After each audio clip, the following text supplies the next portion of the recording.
இந்த இயக்கம் ஒற்றுமையாக இருக்க வேண்டும்.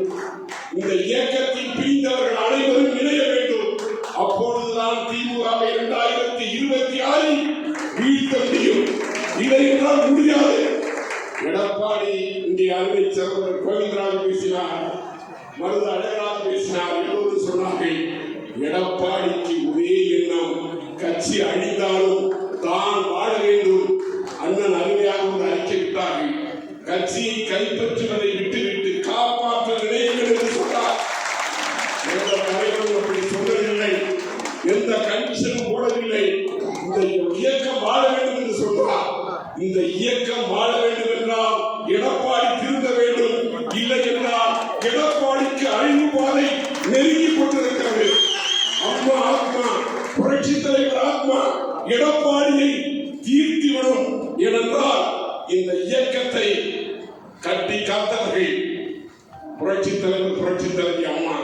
அவர்களுடைய ஆத்மாவுக்கு துரோகம் செய்கின்ற எடப்பாடி அரசியலில் அனாதையாகி விடுவார்.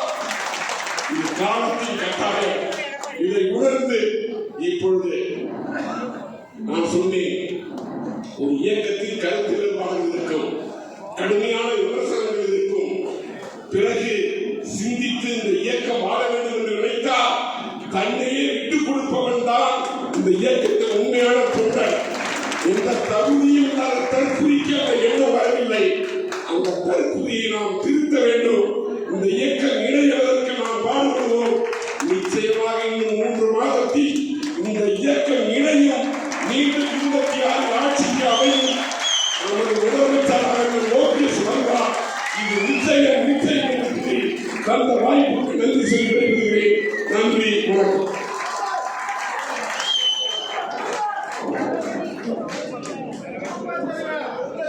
நிஜமாக அன்னைக்கு வயிற்றுல 1 மாசமா அதிகமா பேசவே இல்லைன்னு நான் வருத்தப்பட்டேன். 1 மாசமா உட்காந்து பேட்டையை சாதி போட்டுருக்கீங்க. இதுக்கு மேல எடப்பாடி பேசுறது, இதுக்கு மேல ஒன்றும் சொல்றது இல்லை.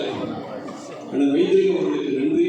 அடுத்ததாக நாம் பெரிதும் மதிக்கக்கூடிய நமது அரசியல் குருநாதர், நமது பீஷ்மாச்சாரி எம்ஜி ராமச்சந்திரன்